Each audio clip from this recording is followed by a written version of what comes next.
Bismillahirrahmanirrahim. Okay, Assalamualaikum.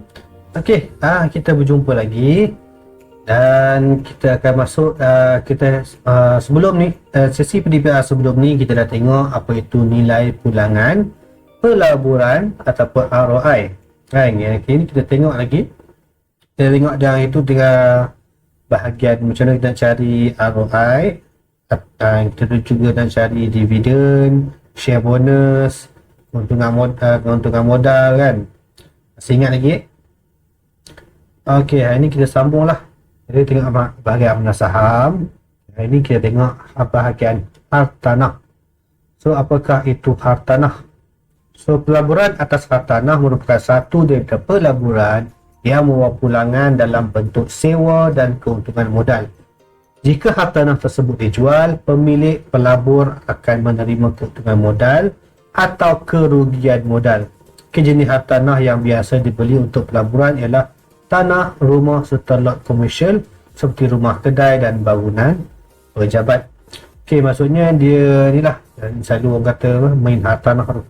Dan dia beli, sama dia beli rumah, kan, dia beli lot kedai ataupun dia beli tanah, kemudian dia sewakan, dan pada masa-masa tertentu dia akan jual lah dalam mungkin dah pakai dah 5-6 tahun ataupun 10 tahun ataupun ni. Sebab tanah ni dia tak macam kenderaan, macam kita beli kenderaan dia akan susut harga. Tetapi untuk hartanah macam rumah, macam tanah, semakin lama dia akan semakin tinggi nilai dia. Kebanyakan lah, bila kita ambil ke semua, dia akan semakin lama akan semakin tinggi nilai hartanah itu. Okey, kita terus kepada contoh 3 macam mana nak selesaikan masalah dia. Okey, Encik Rami telah membeli sebuah rumah berharga RM400,000 dengan pinjaman bank selama 15 tahun. Selepas 15 tahun, beliau menjual rumah tersebut dengan harga RM650,000. Beliau perlu menanggung cas-cas terlibat dalam urusan jual beli seperti yang berikut. Kos guaman RM8,000, duty stamp untuk urusan jual beli RM2,500, commission agent RM1,500. Hitung nilai pulangan pelaburan yang diperoleh Encik Rami. Okey, kalau kamu masih ingat, nilai pulangan pelaburan ataupun ROI bersamaan dengan jumlah pulangan bahagi nilai pelaburan awal darab 100. So berapakah jumlah pulangan? Kita cari dulu jumlah pulangan. Maksudnya berapa yang dia dapat. Okey, dia beli pada harga RM400,000 dan dia jual RM650,000. So berapa ya? Macam mana kita nak cari dia punya keuntungan dia? Kan, macam kamu jual motosikal kan, contoh, ataupun kamu jual katakan durian. So kamu beli durian tu dengan harga sekilo RM9 dan kamu jual sekilo RM13. So kamu ada untung untuk sekilo RM4 kan. So macam tu lah. So ini dia beli RM400,000, dia jual RM650,000. Jadi keuntungan modal dia bersamaan RM650,000 yang dia beli ni. So tolaklah dengan yang dijual ni, tolak dengan yang dia beli. So dapatlah keuntungan dia. Tapi kat situ je belum, sebab dia ada ni kos guaman, duty stamp, commission agent. So dia kena tolak kos guaman RM8,000, tolak duty stamp RM2,500 dan commission agents RM1,500. Jadi keuntungan modal dia hanyalah RM238,000. Tapi masih banyak lagi kan. Jadi kira banyak lah. Dalam masa 15 tahun dia dapat RM238,000. Okey. So nilai pulangan pelaburan ataupun ROI. So ini dia punya pulangan 238,000. So 238,000 bahagilah dengan harga asal tu. Harga asal dia punya hartanah dia, rumah dia 400,000 darab dengan 100. So dapatlah 59.5%. Okey, boleh faham kan? Okey, tengok contoh 4. Puan Suryati membeli sebuah pangsapuri berharga RM250,000. Maaf. Okey, dengan pinjaman bank selama 20 tahun. Selepas 5 tahun, beliau ingin menjual pangsapuri tersebut dengan harga RM350,000. Jumlah pinjaman yang telah dilunaskan kepada pihak bank adalah RM65,000. Cas-cas urusan jual beli yang perlu beliau tanggung adalah seperti berikut.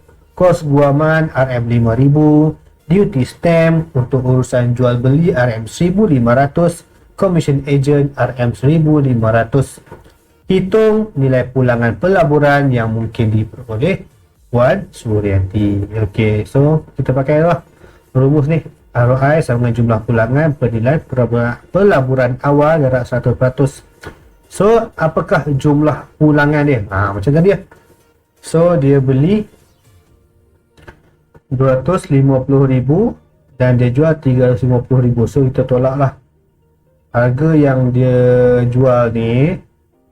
So keuntungan modal sama dengan harga yang jual ni, tolak lah dengan yang dia beli kan. So dapatlah keuntungan dia. Dah habis ke itu belum? Sebenarnya tadi lah dia kena tolak dengan semua-semua ni. Okay, dia kena tolak apa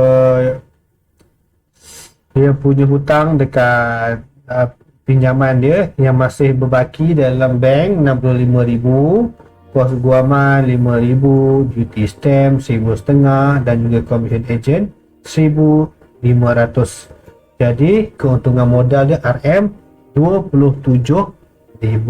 Itu dia punya keuntungan modal, maksudnya dia punya jumlah pulangan dia. Okey, so nilai pulangan pelaburan sama dengan, so dia dapat 27,000 bahagilah dengan yang dia beli asal ni 250,000 darab 100. So dapat dalam 10.8%. So ini dia punya ROI dia. Boleh faham kan? Senang kan? Ini dia tak macam yang tadi. Ini sebab dia punya pelaburan awal tu dia tu sabit ni. Macam yang sebelum ni, yang sesi sebelum ni dia ada susah sikit lah. Tapi sama je. Boleh, kalau kamu faham, insyaAllah kamu boleh buat. Okey, tengok faktor-faktor yang mempengaruhi nilai pulangan pelaburan hartanah. So situasi ekonomi dan juga politik, di mana keadaan ekonomi dan politik negara yang baik dan stabil akan meningkatkan harga hartanah. So ekonomi, kadang-kadang ekonomi Malaysia ni baik, jadi dia maksudnya orang boleh letak harga rumah tu dengan lebih tinggi lah, sebab orang lain mampu untuk membeli. So ni lah. Okey, lokasi yang baik misalnya berhampiran dengan prasarana seperti sekolah, tempat kerja, kedai runcit mempunyai kemudahan keselamatan dan persekitaran yang kondusif, meningkatkan harga hartanah. Okey, kalau rumah tu dia dekat di situ lengkap lah, ada sekolah, ada dekat dengan kilang-kilang, ataupun banyak itu kedai runcit, dan dia punya keselamatan dia pun agak bagus. Tu dia ni lah, semua ni dia ni lah mempengaruhi nilai hartanah tu. Dan juga kebolehcapaian, lokasi yang punya akses kemudahan pengangkutan awam, jalan utama, lebuh raya, so dia akan meningkatkan lagi harga hartanah. Contoh dia macam taman-taman, dekat taman-taman tu dia harganya lebih mahal daripada kalau dekat kampung-kampung kan, sebab dekat kampung tu susah nak dapat pengangkutan awam. Kadang-kadang tu ada tempat yang bas pun tak masuk. So dia bila dekat taman tu bas pun ada, dekat dengan jalan utama, dan juga ada banyak-banyak kemudahan lah. So harga dia akan jadi lebih tinggi. So yang keempat, pembangunan masa hadapan. So nilai hartanah melonjak apabila berlaku perubahan penguzunan semula tanah daripada kegunaan industri kepada kegunaan komersial. Maksudnya dia sebelum ni dia hanya digunakan untuk industri, katakan dia buat kilang je. Kemudian tempat tu kemudian dia dah bina bahagian kegunaan komersial, maksudnya dia dah bina apartmen ke, atau dia bina tempat-tempat hiburan, ataupun dia juga bina pasar besar kan dekat situ, dan dibuat dengan satu penempatan yang cantik. So dia harga tanah akan jadi lebih mahal. So reka bentuk struktur rumah, ni pun juga mempengaruhi kan, sebab ada kadang-kadang tu dia nak rumah yang cantik-cantik kan, dia ada macam ada topi ke, dia punya macam moden lah kan, dia nampak moden. So dia lebih mahal lah daripada klasik punya design. Okey, status pemilikan hartanah. Pemaju meletakkan harga yang lebih tinggi atas tanah hak milik kekal berbanding hak milik bukan kekal, freehold dan juga leasehold, dan rumah yang punya reka bentuk khas. So dia pemaju tu akan letak tinggi lah. Okey.